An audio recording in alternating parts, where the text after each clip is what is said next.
Good afternoon, everyone, and welcome to the first ever edition of Stateside Footy. I am your host, Steve Silver, and I'm absolutely thrilled. For the longest time, I always wanted to do this show because I am an absolute nut for the sport of soccer. Absolutely love it. And when it comes to the U.S. men's national team, I have been an ardent supporter of this team all the way back to 1990. I was around for the 90 Cup, and I was around for the 94 Cup as well, too. And for the most part, I've always believed in the United States when it comes to soccer. So I just decided, because this, now is about as good as time as any, that I was going to create a soccer podcast. Absolutely. Let's talk soccer. So what is Stateside Footy? Well, Stateside Footy is a show dedicated around the U.S. men's national team, its players overseas, Major League Soccer, and just the United States soccer pyramid as a whole. We're going to be talking a lot of soccer. And depending on how Tottenham does, or let me rephrase that, and depending on how Tottenham lets me down to the scale of which that we might even talk about that as well too. But I wanted to start today's show by talking about Mauricio Pochettino. Because if you've been living under a rock for the last week, it was announced that Mauricio Pochettino will be the next head coach of the United States men's national team. And I got to say, I was floored when I heard it. As somebody who has been basically a lifelong Spurs fan, the idea that a manager of this caliber would even consider the United States is shocking. Understand that the U.S. men's national team really isn't a glamorous job compared to England, which has a vacancy open. Spain, Italy, France, Germany, Croatia, you name it, where Brazil, Argentina, where, countries that have concentrated pockets of world-class talent at their disposal would be, a manager. I'll say it, man, it's a manager's wet dream, to be able to coach a team like England with all of that at that disposal and knowing where England was. And then you have the United States. And so when Greg Berhalter was let go, and we heard Matt Crocker say that he was looking for somebody established. I know he used the term serial winner. But then you had to take a step back. And you had to realize that, number one, this is the United States. Big-time coaches do not even consider the United States. Jurgen Klopp, Pep Guardiola, Mikel Arteta, Jose Mourinho, Ancelotti.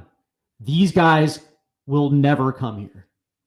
I mean, I shouldn't say never, but we're talking about guys who are at the highest of high on club levels, would never just stop being at the club level and come coach the United States men's national team. That doesn't happen. They're not available for us. So that generally leaves us the next tier down, the Hervé Renards, Patrick Vieira, Thierry Henry, which I would kind of put in the same class as guys like Jurgen Klinsmann, guys who never really were able to establish themselves really on a club level, but had in the case of Thierry Henry, obviously just coached France in the Olympics. Hervé Renard, who has been involved in a lot of World Cup qualifying, was with the Saudis this last go round, and of course coached Zambia and the Ivory Coast and the AFCONs. And I know that name was very popular among U.S. men's national team fans as well.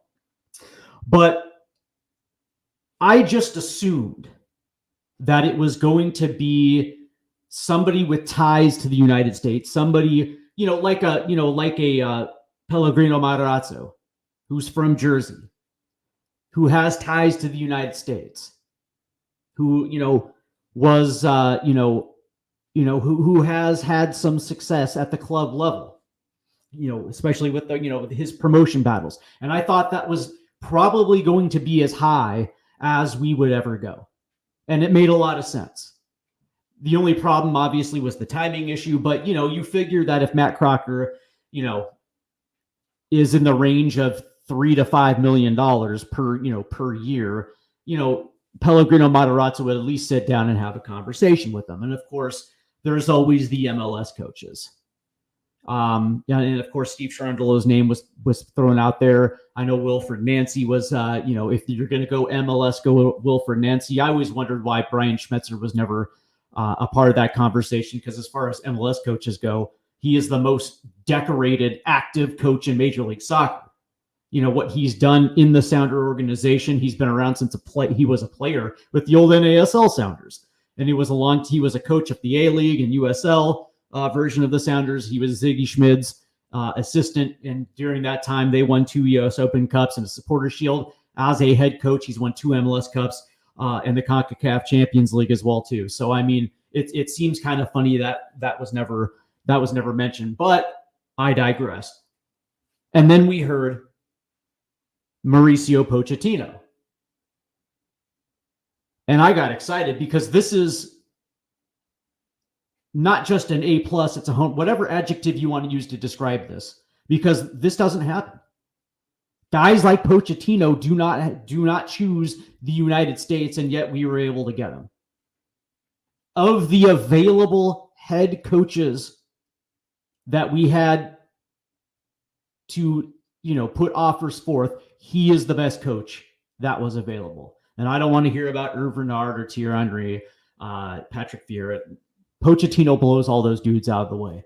And when it comes to winners, as far as his resume is concerned, he has a legal title with PSG, but for the most part, when you're talking about his entire resume, his ability, the things that he did at Espanyol, getting Southampton to 8th in the Premier League, which doesn't happen ever because it's Southampton.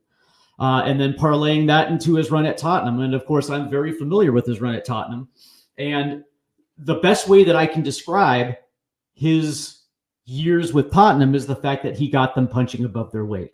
And, yes, they have Harry Kane, but when he came in, Kane and Son were not necessarily known established players. As a matter of fact, it took a lot of trust for Pochettino to recognize their talents, giving that trust in their ability to perform at the Premier League level. Eric Dyer, Kyle Walker,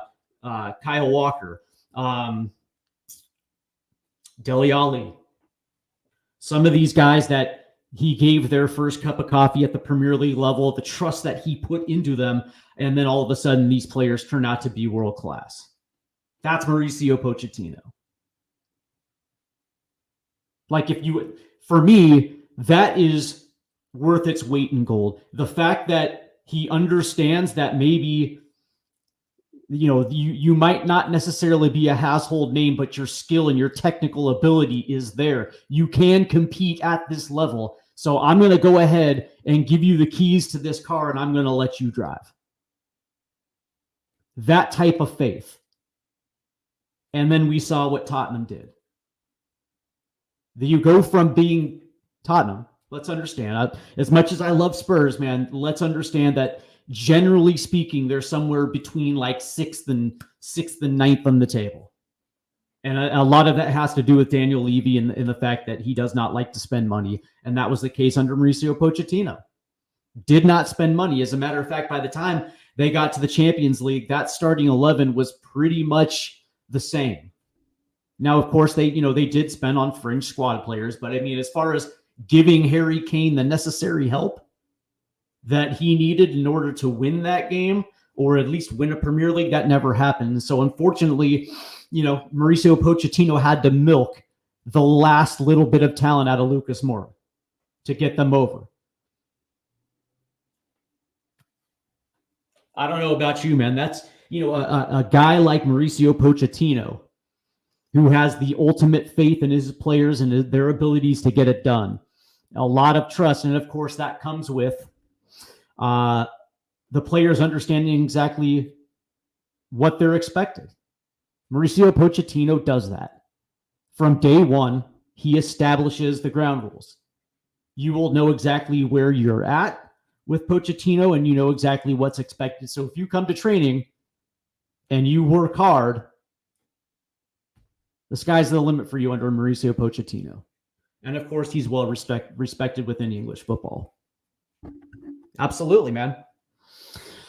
So I wanted to talk about, and of course, if before we get into this, go ahead and hit your like button, hit your subscribe button. Go ahead and drop a comment in the chat section, and we'll have ourselves a good time, and we'll talk soccer, and it'll be great.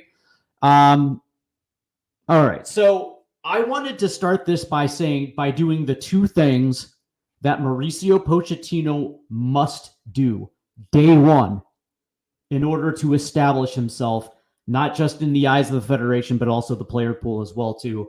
There are two things that he absolutely must do. And the first one is pretty simple. If you were a starting player under Greg Berhalter,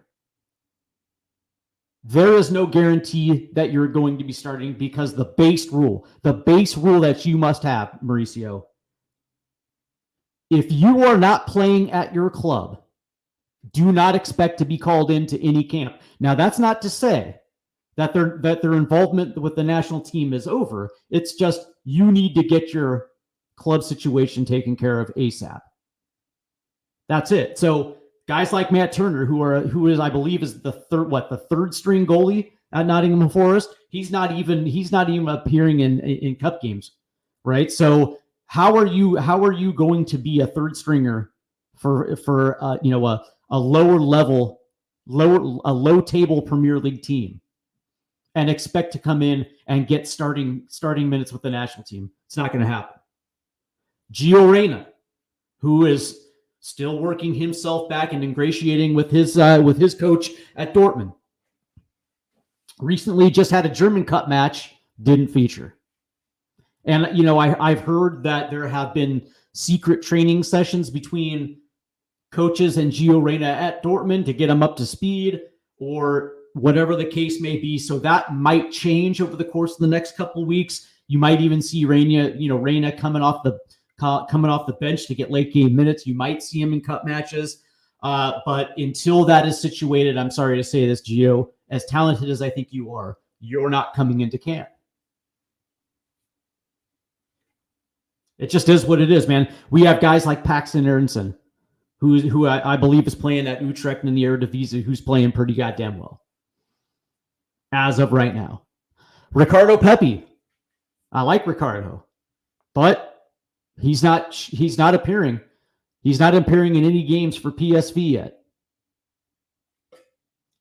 So from that standpoint, why would I select a guy like Ricardo Pepi when we got guys like Haji Wright and Jar Sargent, who literally have that American flag planted in the championship, who are delivering? And I know a lot of people want to sit there and take shots on the championship, but the reality is, because of the structure of English football, and because a lot of the top 10 of the championship have been in the Premier League, they get balloon payments, which is something that other EFL teams do not get.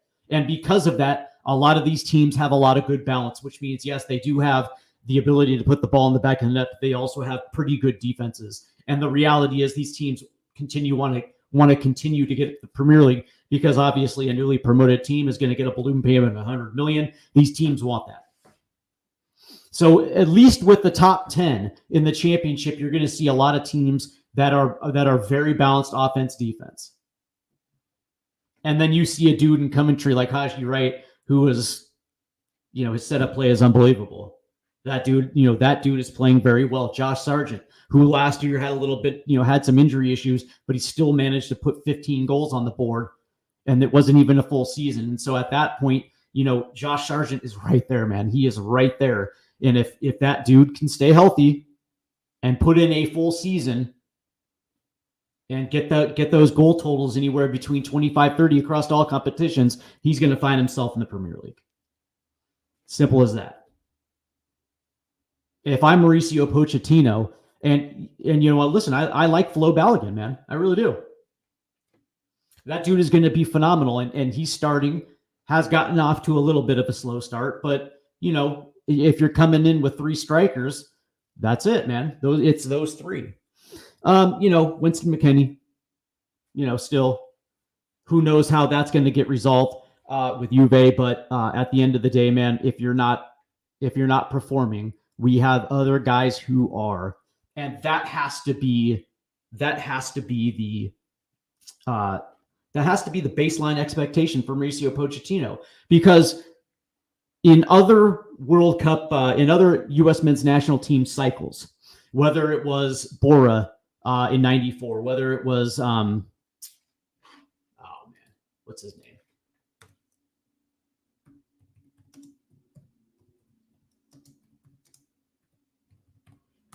I want to say his name was Steve Sampson. There it is. 1998. Whether it was Bruce Arena in 2002, in 2006, Bob Bradley, Jurgen Klinsmann, there was always, and you talk to any of those players, if you were not playing, you weren't going to get a call in. And moreover, you had to be playing, but you also had to be playing well. You actually had to be on that arc where you're progressing to get that national team call in.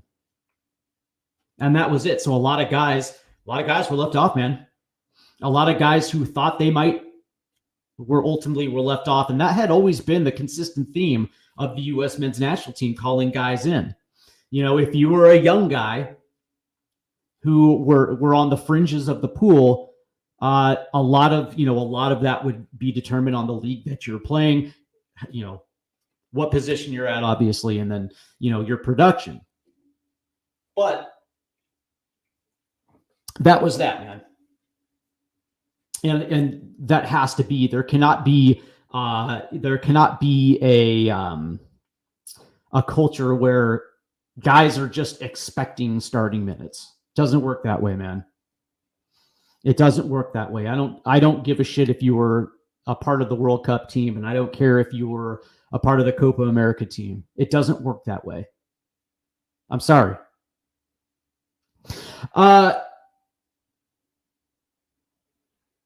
The other thing that I wanted to touch on is the second thing that Mauricio Pochettino has to do. On top of making sure that you're bringing in the right players who are peaking at the right time, is establishing the American identity. And what do I mean by that? American soccer has always been blue collar. It's always been tough-nosed, hard, hustle, grit, whatever you want to use to describe it. That was American soccer. And along with that became American arrogance, man. American arrogance and that cockiness where you walk onto the pitch and you just know you're going to win. It doesn't matter who you're playing. Damn right we're going to win. As a matter of fact, I don't care how much talent you have on paper. This is going to be the hardest match that you're going to play. I want teams that look at their schedule and see the U.S. men's national team and groan, because that is going to be a hard match. It's going to be a hard night, man. You know, playing hard to the whistle, 50-50 balls, winning all those challenges on the field. That was the identity, of the U.S. men's national team. Where it's like, you know, I don't care how much talent you have, right? You might beat us 2-1, but it's going to be the 2 hardest goals that you have ever, you're going to have to earn that. It's going to be the hardest goals that you're going to have to earn. And by the end of this match, you're going to be huffing and puffing. You know, your kit's going to be drenched in sweat because you're not going to outwork us, right? You're not going to beat us with tactics. You're going to have to play a strength for strength. And if you beat us, all right, fair enough, man. But it's not going to be easy. I want the U.S. men's national team to be a bitch to play against. That is the identity of the U.S. men's national team, and it always has been. And from Bruce Arena, from Bora to Sampson to Arena to Bradley, to even Jurgen Klinsmann. That was the one thing a lot of people never gave Klinsmann a lot of praise for, was the fact that he kept that identity in the midst of trying to change the way that U.S. plays football. And that's something that Mauricio Pochettino absolutely has to do, because, with Bruce Arena, man, it was like, he was trying to have the U.S., play like Barcelona 2012, or, like Brazil of the 1970s, playing out of the back and, trying to play this high possession game. But unfortunately what he, and because we got away from our identity, our players were soft, they were comfortable. There was no upward progression for younger guys in the player pool, because, every single camp they brought in the first team, starting 11 was already, you already knew the starting 11.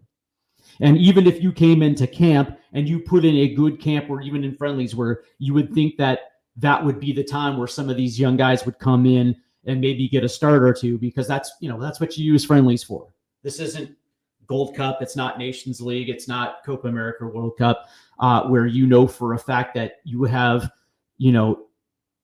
taken that blade and you've sharpened it over the course of the 4 years, right? Like, it is the tip of the sword, man. It's not that.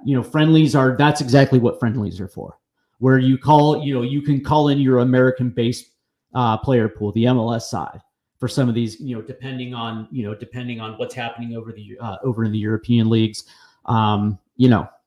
That's what friendlies are for. And that's, the Diego Lunas. That's when you start giving some of these guys that run in friendlies. You want to see that, that lower echelon. But there was no upward trajectory with Greg Berhalter. It was literally like, okay, cool. Like, we'll bring in Jordan Morris, or, Christian Roldan, in the Gold Cup. We'll bring in, Walker Zimmerman. We'll bring in, some of these guys. Regardless of how well, Georgi Mihailovic, some of these guys, regardless of how good they played or not played, it didn't matter. Because when it came to the first team, you knew exactly how it was going to play.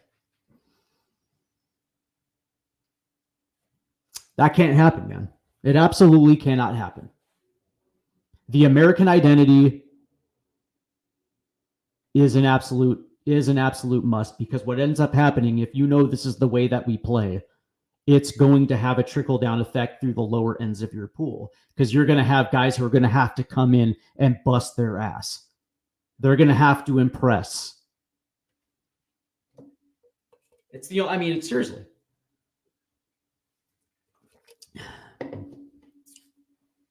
When I remember watching, a Greg Berhalter led team, and I was just like, dude, where is the fire? I didn't see players who were playing hard for their coach. I didn't see a team that was even playing up to their potential of what we saw in club games. Some did. Copa America, it looked like Christian was actually trying, but for the most part, Winston McKinney didn't have, were you convinced that he was one of the best midfielders in Serie A? Usually these are showcases. Let's understand what international tournaments are for.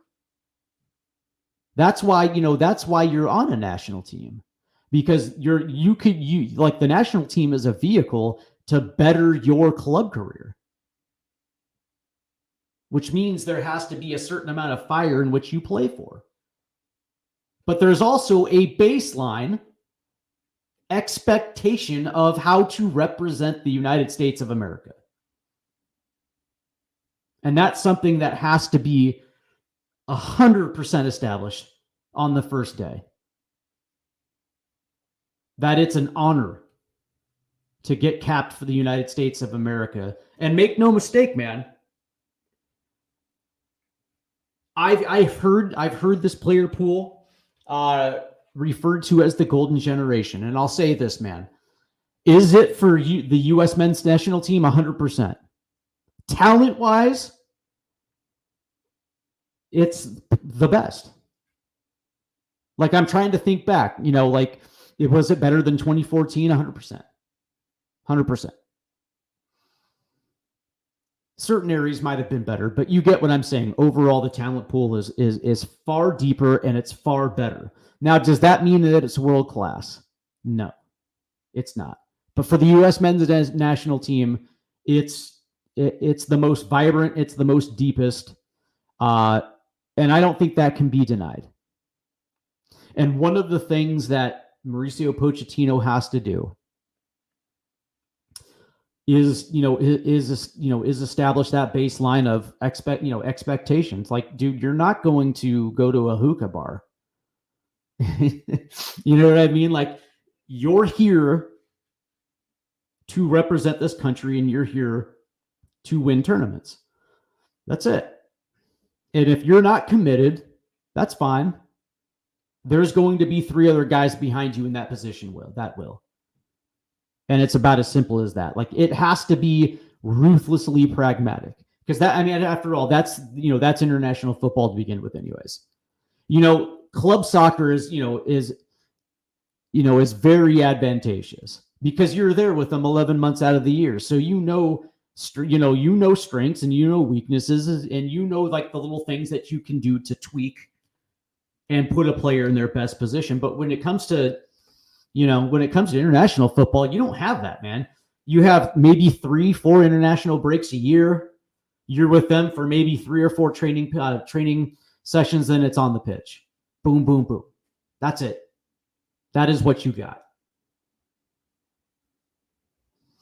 And so your tactics have to be ruthlessly pragmatic, because at most you're going to have, like, in a World Cup year, you might have a month, maybe less than a month of training, and then you go into the World Cup where you have 7 games. And I know in 2026 it's going to be there's going to be one more added game, I believe. So you have 7 games to go from point A to point B. So, it has to be, you have to have as Tyler Adams said, you have to have a dude who's ruthless. It's like, say what you will, man, but the decision to leave Landon Donovan back in 2014, that was an exercise in being absolutely ruthless. And it's necessary. If somebody is not playing, you're not coming, man. You're not coming along with this journey. But,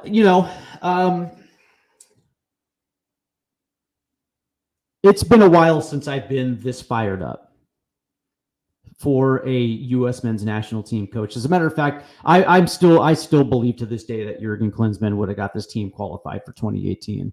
And it was that subsequent firing and the appointment of Bruce Arena that was the ultimate downfall of that. I know a lot of people want to sit there and say that it was an older player pool, but if you consider 28 to 32 oldish, it was a combination of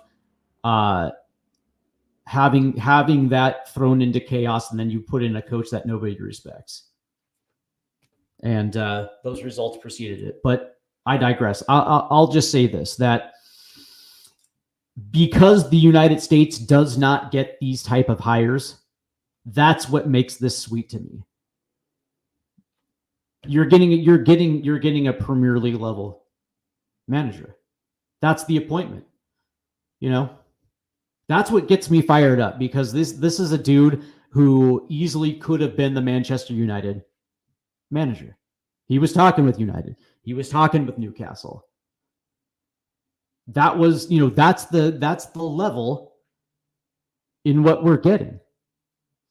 I know that there's going to be a contingent of fans out there who want an American coach, but that being said, American coaches are not good, man.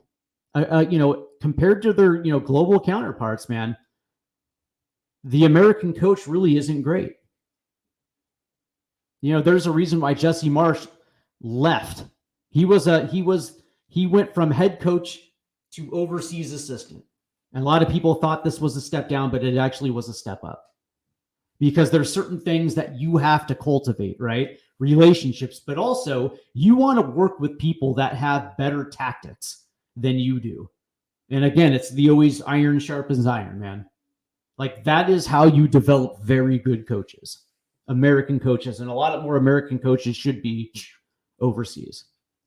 More often, I also think that the MLS should be more advantageous when it comes to coaching hires. You know, if you have money to throw around for DPs, you should also think about luring big time managers to Major League Soccer. I digress there.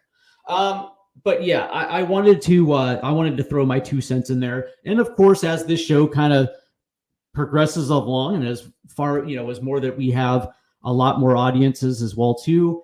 We're gonna as we progress and get better guests, we're gonna have a good time, man. This is a very good era for U.S. soccer, 100%. And I'm looking forward to seeing not only how the United States soccer progresses as a national team, but also Major League Soccer as well too. And I know there's a lot of people that that don't like Major League Soccer. Understood, man, because Major League Soccer had always been that retirement league. But over the course of the last 10 years, it's progressively gotten very good. I'm not necessarily a fan of some of the things they do, but again, we will definitely get into that. But I want to thank everybody for tuning in. This has been fun, and hopefully we can do it again. Talk to you soon. Bye.